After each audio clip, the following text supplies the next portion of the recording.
Welcome to Alberta Municipal Votes 2025 here on Municipal Affairs. With October 20th fast approaching, the race for municipal office across the province is heating up. From every corner of the province, candidates for mayor, reeve, and yes, councillor are stepping forward with the ideas of stronger communities, smarter growth, and brighter futures. Today, we are turning our attention to the provincial capital, Edmonton, Alberta. And we are sitting down and chatting with Paul Bakhmut, a mayoral candidate in the city of Edmonton. Paul, thank you so much for sitting down with me and talking about yourself and talking about your bid to be Edmonton's next mayor. I want to start with a very simplistic question, but it's an overarching one for you as you are the first time guest on this show. Where does your sense of duty to serve your community come from, Paul? Thank you, Chris. My sense of duty to serve the community comes with my story. I'm a newcomer. I came to Canada 15 years ago, originally from Ukraine, and this place has welcomed me with open arms and gave me a new future, a new life, and a new home. And so now that I've been here, and that journey has been transformational for me. So I want to give back to the community and help everyone along the way with the problems that they're facing. Giving back to your community can happen in many different ways through nonprofits, through volunteerism, but you've decided in 2025 you're going to give back at the municipal council table and run for mayor. What was the decision based on for you to say, if I'm going to put my name on the ballot, I'm going to go right for the top job right off the bat? Sure. Well, I've been wearing many different hats. I spent some time working at City Hall, then I worked for the Premier, and last I worked for Minister of Technology and Innovation. I spent the past 6 years of my life dedicated to public service, but I've never run for office. So I'm a new guy to this arena. I've never been elected. I've never ran for office. And this looked like an opportunity to bring a fresh perspective and to bring my knowledge and expertise and offer it as an option for Edmontonians to choose from. Why is the fresh perspective that you offer needed right now at City Hall? Sure.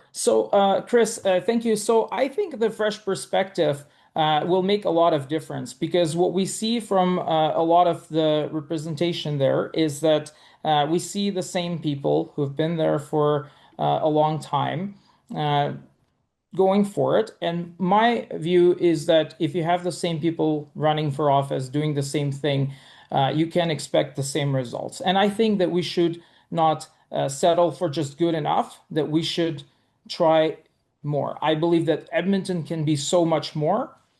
And this is why I'm hoping to bring my fresh perspective. So what is the so much more? Because that's a loaded answer that you gave, and I want to sort of play in that sandbox for a bit here, Paul, before we turn to the issues. What do you bring to the table that is needed right now at the council table? Because this is a unique election in Edmontonians' perspective, because it's a wide open race, and there's anyone's race to win. And right now, you're an outsider. You have no previous municipal experience.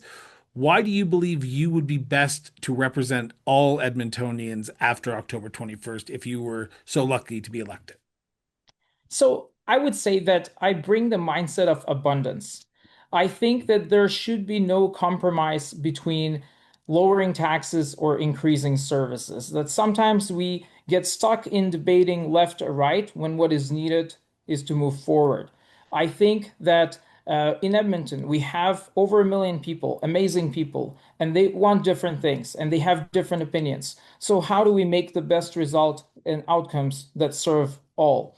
So I think we need to start with abundance and stop thinking in terms of trade-offs. Is if someone gets something that this is being taken away from someone else. I think we should be focused on creating and growing together. That is what I'm hoping to bring to City Hall. And that's a big challenge that the next mayor is going to have to deal with is bringing everyone along because As someone who's worked in politics, as you've said at the beginning of the interview, you know that not 100% of the people are ever going to agree on any single issue. If I walk outside right now and I said the sky is blue, there's going to be at least one person that says, no, it's aquamarine, and it's always been aquamarine. How do you envision yourself representing everyone, knowing the fact that not everyone's going to agree with your vision of what the city of Edmonton needs to be? Absolutely.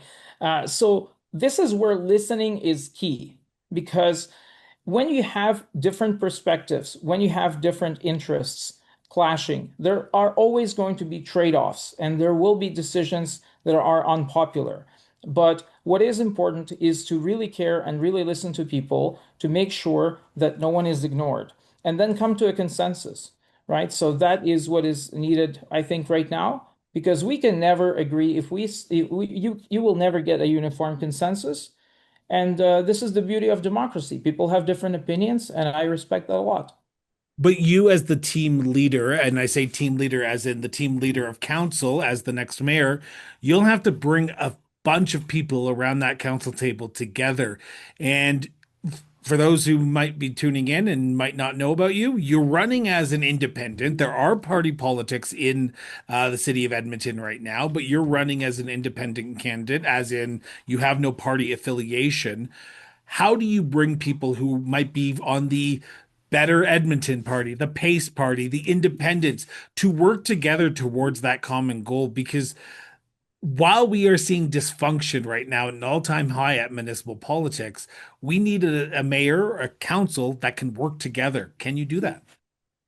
Absolutely. So I think this is where I can offer my unique skill set. And for me, this is more just about 12 councillors and the mayor. This is where you really have to engage the public service, the administration, the media, the citizens, industry, and different levels of government. And I've been doing this as a full-time job, navigating department politics, navigating this at the provincial level. And I would say that I'm pretty good at it. So this is what I would like to offer. And usually you can build a lot of understanding if you agree on the terms, if you share the same data, and you come with an open heart and an open mind, listening to different perspective. I think I can do this. So what was the decision based on for yourself to run as an independent? Because you could have gotten a slate of candidates to run, and there are some people in this election who would say, "I don't want party politics," and you've decided not to. But there's some who say, "I want party politics. I want a slate of candidates." What was your decision on running as an independent candidate in this race? Sure. Well, I think Edmonton is facing complex problems with many people involved, and I see a lot of division that is deeply unproductive. I think that to get things done, we need to work together. This is a team sport, and we have to get along and hear each other out. So, and my unique advantage is that I can do this understanding the provincial side, the municipal side, and the federal side to bring people together. I think we need to unite people now more than ever. Do you think your background as someone who's worked close to the provincial government gives you a leg up compared to the other municipal candidates you're running against? Because the next mayor is going to have to work with Premier Smith and the ministers, whether it be Minister Williams in municipal affairs or technology, or I think it's called JEDI now. So I apologize. Jobs, economic training, and innovation. I apologize. But do you feel like your background and your past experience at the provincial capital gives you a leg up to ensure that if you are elected, you would be able to work closely with the current administration on day one and not try to build those relationships 2, 3 months down the line? So I think that the relationship with the province is key to solving the big problems that Edmontonians face. Because so much of what is happening in Edmonton is either funded or driven by the province. So it will be very advantageous to have a leader who knows how that system works from inside out and already has relationships, connections, and understanding of the mechanic and priorities of the government built in. So I won't waste a lot of time building that. I will come as with that advantage, offering solutions faster so that we can help people in the best possible way. But are you willing to call people out if they're not treating the city of Edmonton correctly? Because while it's great to have those connections, we need a champion. And as the city of champions, as Edmonton is so quickly called, do you feel like you could be able to stand up to a minister or Premier Smith and say, Edmonton's not getting its fair share. We need to have a sit down conversation at an adult table to ensure that Edmonton is treated fairly? The job of a mayor, why do we have elections? People elect representatives to make decisions on their behalf. So we have a municipal election in Edmonton. Edmontonians need someone who will put Edmonton first. And so this means that the job of a mayor is to work for Edmontonians, and that includes the provincial government, the federal government, and anyone else. So absolutely. And I have no issues calling people out. That that is not going to be a problem. So That thank you for the I'm question. very happy to hear that, Paul. So I appreciate your candor on that. I want to turn to the big part of the conversation now, and that is the issues that are affecting Edmontonians, the issues that you are running on, and the challenges that you see that you will need to address over the next 4 years. Now, I can imagine you're out door knocking and speaking to Edmontonians from across the city right now. And I know there's probably a range of issues that you're hearing about, but I need you to sort of macroize them a little bit and give me the top three issues that you are hearing that you believe Edmontonians want addressed during this election. What are those three issues for you? So based on what I'm hearing, again, we have over 1 million people. Everyone has different perspectives. Depending on the neighborhood you go to, depending on the community you connect to, people have different pain points. People have different problems that the government can solve. The government is not a solution to every problem, but if we care about those problems that we can solve, we can get a lot better results. So I live downtown, and a lot of the issues that I've been hearing are about crime and safety, but also surprisingly, so the affordability, we hear a lot about the word affordability. The word I hear a lot is jobs. So I would like to focus. So my approach to that would be we look, we have a budget of $3.5 billion, and nobody wants their taxes to go up. Nobody wants their service levels to go down. So, in a perfect world, we would have infinite time, infinite resources to give everything to everyone at zero cost. But this is not how the real world works. So, there are trade offs.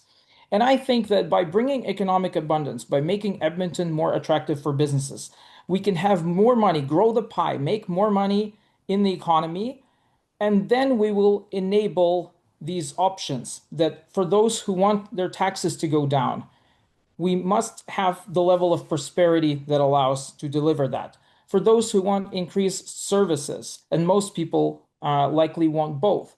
So somebody has to pay for these things, right? So I really hope to unleash the economic prosperity that will allow, because my thinking goes like this. If we make Edmonton the destination and make it very easy for people to start businesses here, to grow them, and to attract new ones, then we can afford to address those issues. Because as we attract more businesses, they create jobs, they create opportunities, and we can fund those services that all of us are using, like transit and arts and culture and social services. And then we can make it easier for people to pay their bills by not increasing their taxes like we've seen happening recently. So it begs the question because you're right. Economic development is a big priority, particularly in the world that we currently live in with the economic challenges that we're facing, not only here in Edmonton, but in Alberta, in Canada, and even around the globe. Every municipality that I speak to, and I've spoken to a lot over my time, they all say economic development and economic diversification is a top priority. How do we incentivize businesses to set up shop in Edmonton? Because if I had this exact same conversation with someone running for mayor in Calgary, Red Deer, Grand Prairie, Medicine Hat, or even Leduc, that conversation is going to be completely different. What is your vision to incentivize businesses to make Edmonton an attractive place to invest in so that way people can get jobs and live in the community? We have to tell our story better. Very few people in the world know where Edmonton is on the map. So, and I believe that we have great potential and great opportunity in this city. We have so much to offer to the world. We must tell our story better. to tell the world what we have and attract them. Because there are two parts to this. You can spend time improving the conditions, looking at tax rates, looking at red tape, looking at regulations. And I want to do that. That is all important. But this is not enough. If we have perfect conditions, but nobody knows where we are, nobody knows what we have, people are not going to come. So we have to be proactive. We have to go out there and talk to businesses to see, to match what we need with what exists. There must be someone somewhere in the world that will find what we already have attractive. So we must not wait until the conditions are perfect. They never will be. So we can work with what we have and start today and match the regional advantages that we have in this great city with how we can fill those gaps, right? And that includes industrial, that includes downtown, that includes office jobs, blue collar jobs, all kinds of things. But we have to see what makes sense for Edmonton and have a good plan. Do you think the city of Edmonton is currently a business friendly community? Hmm. I'm going to rephrase the question a little bit if you don't mind. Do you think the current administration and current city hall is business friendly? So I would say that there's a lot of room for improvement. Now, because you're dealing with different things here. On the one hand, Alberta is a magnet that attracts people. People vote with their feet to come to Edmonton. The population is growing very fast. So we have an advantage that people recognize. Now, but when I hear from business owners, when I talk to the leaders trying to set up shop here, the process isn't very smooth. It's not as easy as it could be, right? So, and I think that the job of every administration is to make it as easy as possible to create prosperity for everyone and make life easy for everyone. One of the big challenges, and the only reason I know this, I was just recently in Edmonton a few weeks ago, and I was talking to some businesses in the downtown core. And what I heard over and over again is the business community isn't happy with the way that the crime and challenges that the current downtown is facing. And that's where that question about business friendly comes into play. But I want you to ask this question sort of to piggyback on the business talk conversation. How do we ensure our downtown is safe again? Because there are people who will refuse to go downtown unless there's a major sporting event, because then there's going to be a large portion there. But it's hard pressed if you drive downtown in the middle of the night to see people walking and enjoying the business communities that are there. So that means businesses are losing. How do we make people feel safe? Because I've walked downtown by myself and I'm a bigger guy, so I've never felt unsafe there. Now, it is random and there are people who just will not feel safe. How do you envision yourself as mayor ensuring people's safety in the downtown core or get a sense that people want to feel safe again? Absolutely. I'm glad you mentioned, Chris, I'm glad you mentioned unless there is a big sporting event, right? Because when there is a big sporting event, what does it change? It gives people a reason to come downtown. And we can start, there are many different angles. Of course, we can talk about crime, we can talk about enforcement, we can talk about mental health support and social housing, and all these things are important. But one thing I would like to point out is that the vibrancy of downtown is directly related to having compelling reasons for people to go here, right? Because when we have a major sporting event, there's no problem attracting people here. Can we have more sporting events? Can we have more events around entertainment, arts, culture, right? So when people visit Edmonton as tourists, what can they see? Is there anywhere for them to go? Is there anything for locals to go to after work? So I live downtown and I would like to see more things open later, more events, more arts, more culture. And we have amazing talent here in Edmonton. They can do all these things. All we need is a leader who can have a good plan and make things happen so that we can become a big ticket city and have those major events and that will bring people and that will make downtown more vibrant and we can work. This is not to say this is not the whole solution, to the crime and homelessness and drug addiction and mental health problem that we have. But I think it's part of it that should be more talked about because when you have people downtown, when you have events, when you have jobs to go to, right? What's the rate of office vacancy in downtown? You walking down the streets, you see left and right, you see for rent, for lease.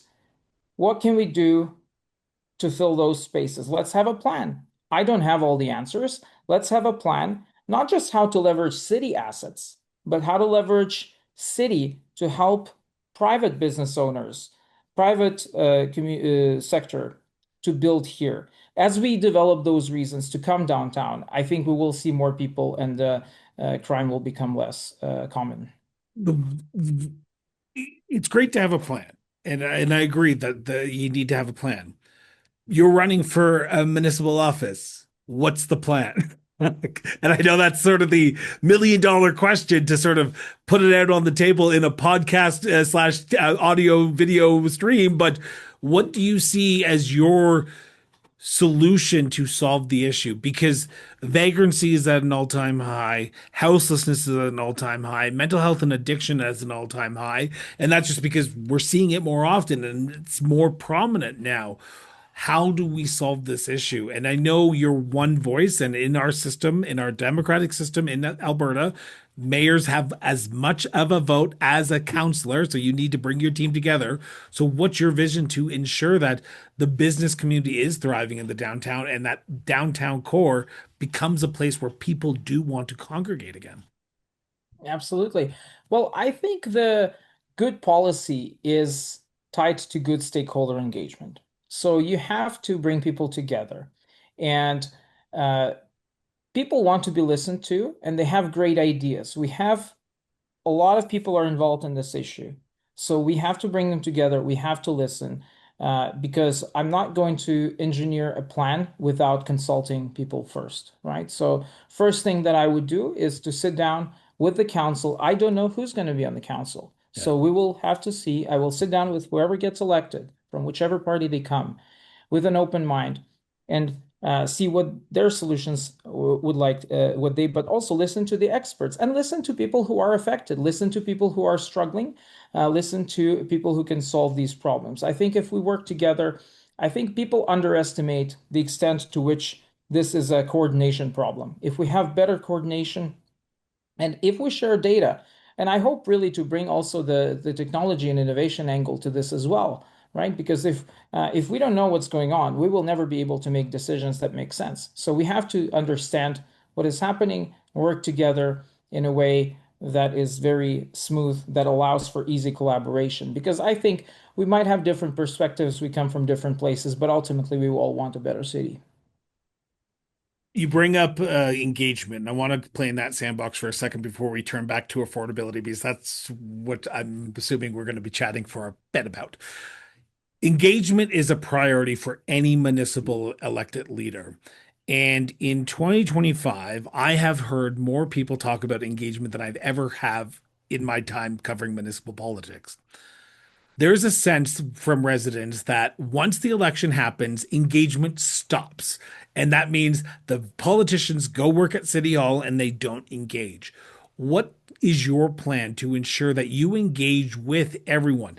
With a city of 1 million people, there's going to be some people you're just not going to be able to get to. Unless you go door knock every single year on every single door in every single apartment building, you're just not going to get there. How do you ensure that you have an open door policy that people can engage with you and that they can hear from you directly? Because again, another sense in the city of Edmonton is once you get elected, you have to go through the bureaucrats and the administration to talk to your local politician.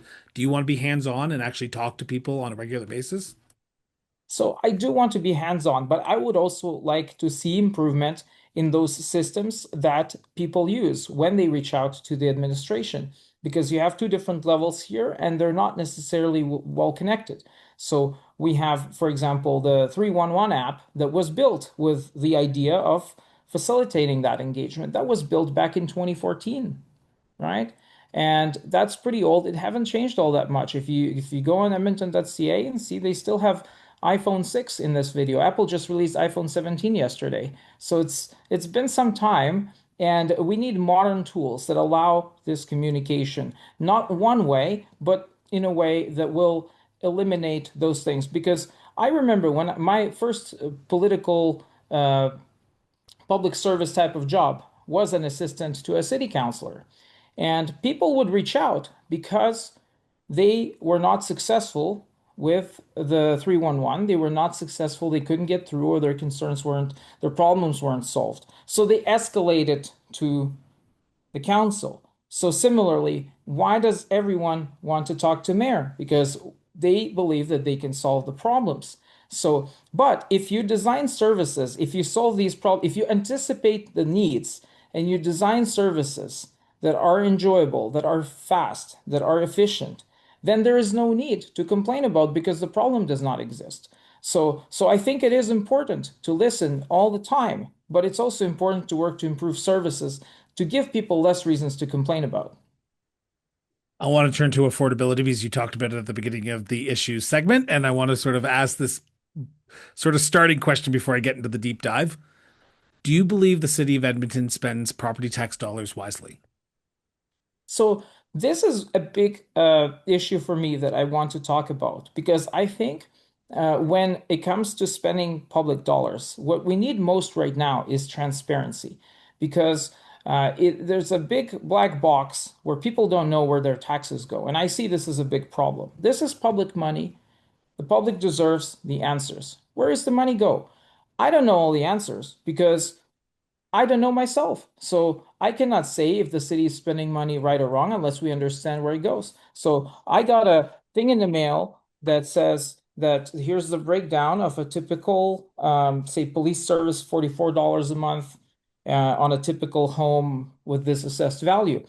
But this is not enough. We need to make sure that every contract, that every dollar is trackable. And I've seen places with a lot fewer resources have done a lot better job communicating this to the people, where you can just see everything in real time and you can see exactly how the city spends money.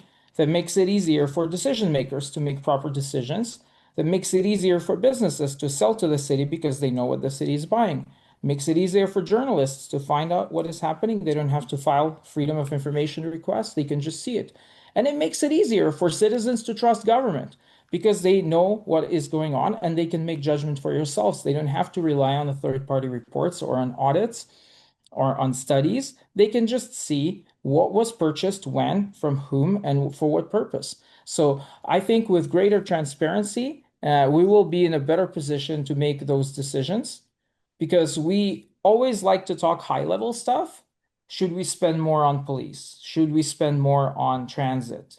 Probably, but I think the real magic happens when you understand the granularity and have those nuanced discussions because you don't want to chop services, you don't want to spend money that goes to waste, right? We need to have solutions that make sense. So you need to have a surgical approach here.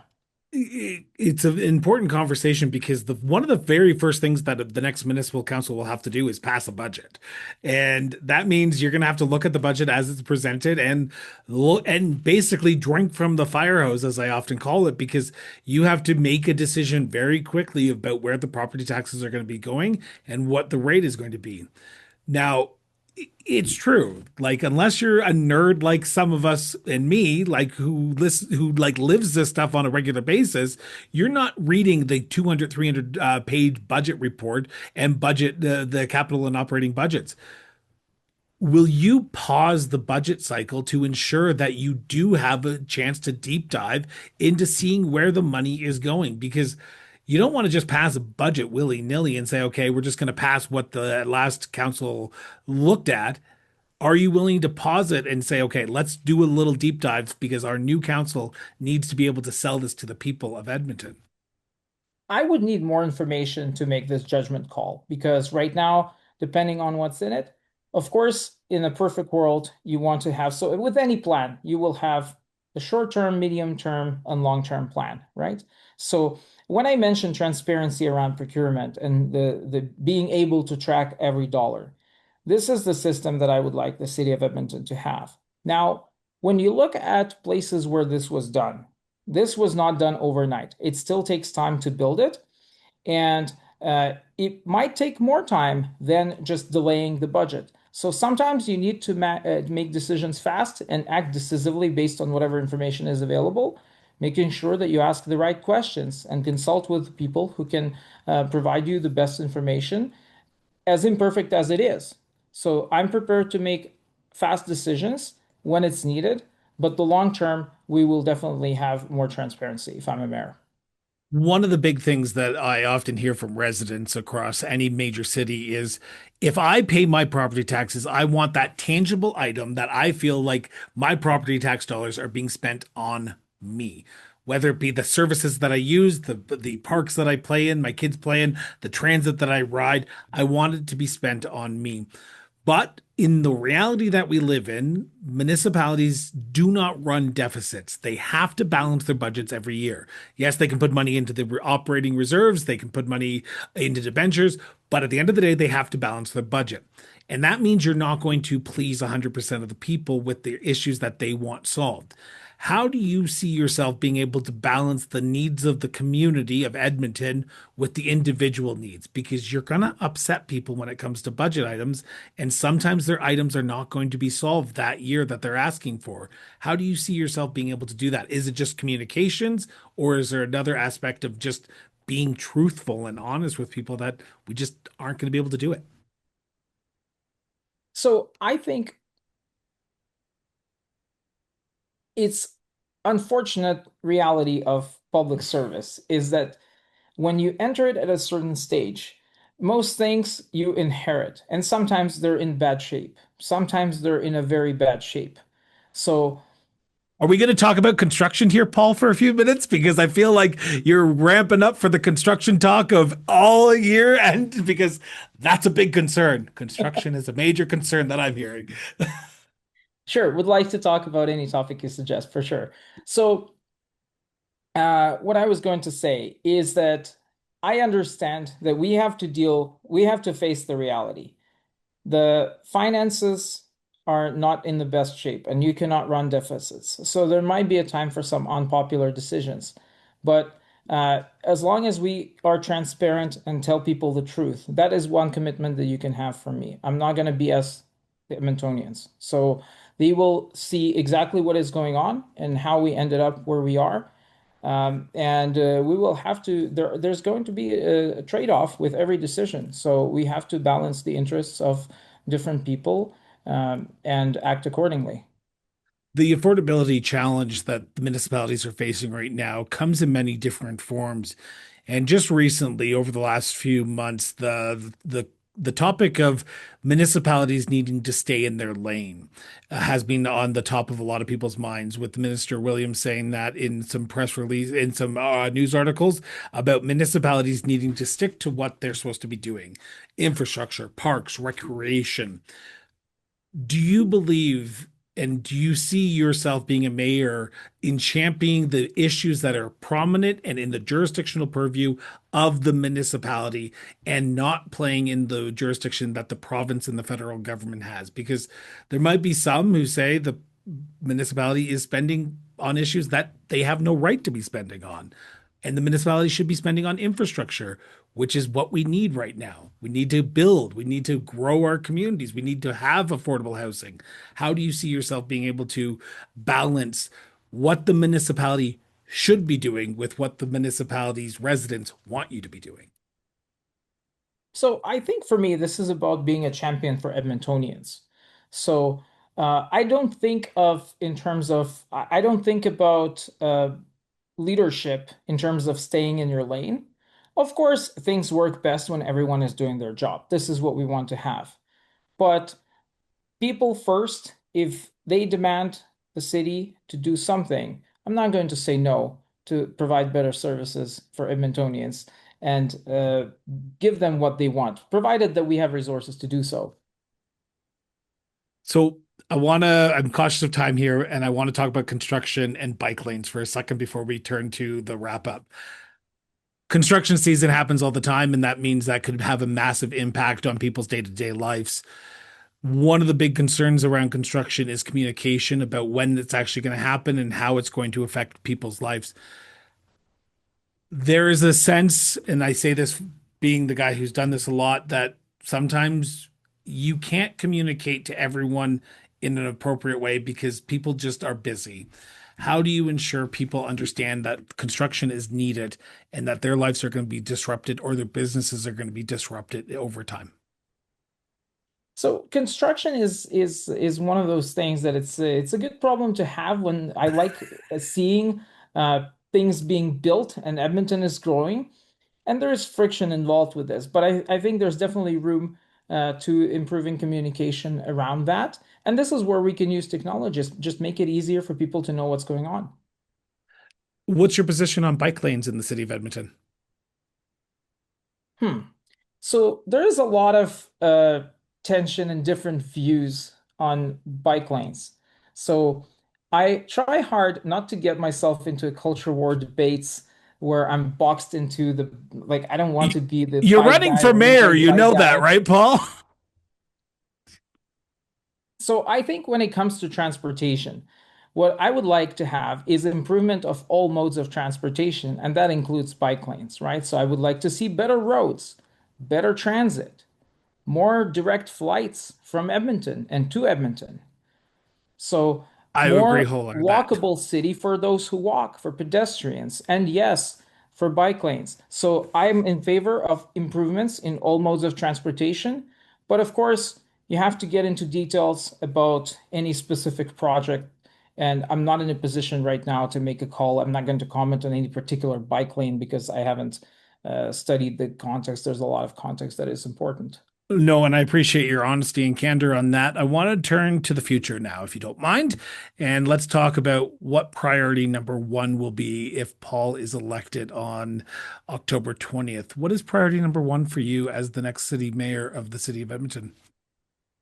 So priority number one, I really want to start with a plan to really aggressively attract business to Edmonton and to make it very easy to create prosperity because we need to get our finances in order. And there will be a lot of demands on a lot high expectations from citizens on what City Hall wants to do for them. And we need to make sure that our financial house is in good order. So we need to have a good plan on attracting businesses. We need to have a good plan to create jobs, lower taxes, improve services. It's all going to be tied together. Do you think you can bring a team together to do that? Because you're going to have a lot of things that you're going to be on the plate and juggling in the first few days. Do you think you're ready to sort of hit the ground running, per se, and make sure that that is a top priority for the next administration? Absolutely. And I think the best thing I can do also is to see who can be involved who's already there. I know that there's a demand for change, but there's also benefit in continuity, right? So we have a lot of talented public servants in the administration that sometimes they're not feeling heard and sometimes they're not being used, their talent is not being used to its full potential. So I want to work with them to make sure that we have the best people we have tackling the hardest problems at speed, and I will set the pace. We are coming close to the last, coming close to nomination day, which means that we're coming close to 30 days from election day. What do you have to do between now and election day to make sure that your message is heard by as many people as possible? Doing interviews like this is great, but I'm assuming you need campaign volunteers to come out and help you. How can people reach out? How can people get involved in your campaign? Absolutely. People can reach out to me at bakhmut.ca and get involved. We are looking for volunteers. We're looking for support. We're going to get an office, hopefully by the time the interview goes out, or maybe shortly after. So it's going to be exciting and it's going to be a good mix of traditional digital campaign, people at the doors, interviews, and all that. So this will be my focus. I know we have limited time, so we have to work three times as hard as those who started earlier, and I'm ready to do that. So before I ask my last question, I should ask this. What haven't we talked about in this interview that you want to make sure the people of Edmonton know about why you're running and the issues that you will be championing if you are elected on October 20th? I think we covered a lot of ground. So all of these things that we talked about, better services, prosperity and abundance, arts, culture, technology, sports, entertainment, making Edmonton proud. So I think we construction, affordability, crime. So I think we have a pretty well balanced interview, Awesome. and yeah, I'm quite happy with it. Awesome, Bug. Well, just great to hear. Always appreciate when people say I'm well balanced. I'm not sure if that's a positive thing or a bad thing, but I'll probably get emails nonetheless. So my last, before I ask my last question, I'm going to preface this by saying, for those who want to reach out to Paul's campaign, the links to the website and the social media pages will be in the show notes below, and the email address if you want to reach out and ask a question directly to him. Now, we've tried to cover as much as we possibly can over the last 40 minutes, but we know we've probably missed at least one issue that someone is passionate about. So I'm assuming Paul is up for any conversation from the residents of Edmonton. So reach out. I highly recommend you do. So my final question, and it's as long as you want to talk or as short as period of time you want to talk, and this is the point in time when I hand the microphone over to you, and you can answer this as long as you want. Why should people put their trust in Paul Bakhmut? I apologize if I pronounced your last name wrong there again. In you being their next mayor for the city of Edmonton on October 20th. Thank you, Chris. So on October 20th, the election is very important. This is an opportunity to make real improvements in Edmonton. And we need a leader who will put people first, who will really listen and put extra work that is needed to get what Edmontonians want. So if you're a parent, if you're a student, if you're a newcomer, if you're rich, if you're young, if you're old, if you're black, if you're white, so no matter where you come from, I'm open for everyone, and my commitment is to work for you. So if you believe in that, join me and let's build this together. Paul, I want to thank you from the bottom of my heart for taking the last 45 minutes out of your day and spending it with me, my viewers, and the people of Edmonton who are listening to this. So thank you so much for the bottom of my heart for doing this. Thank you, Chris. It's been a pleasure. Thank you so much for tuning in for another episode of Alberta Municipal Votes 2025 here on Municipal Affairs. Now, we hope you've enjoyed today's conversation and gained some valuable insights into the world of this all-important municipal election. Quick editorial note. For those who are seeking election in this all-important upcoming municipal election, whether it be reeve, whether it be councillor, whether it be mayor, we would love to hear from you. Head over to the crossbordernetwork.ca website. There you will be able to click on the Join the Show page, and you will be able to submit your details so we can reach out to you and bring you on the show to talk about why you are running in this all-important municipal election. For those who haven't already, be sure to subscribe to the show on your favorite podcast platforms or by visiting us on YouTube at Cross Border Network. Your support means the world to us. So if you can, share this episode with your friends, your family, and yes, even your community, and help keep the conversation going. Until next time, stay informed, stay engaged, and we will be back with a brand new episode of Alberta Municipal Votes 2025 here on Municipal Affairs shortly. Till then, everyone.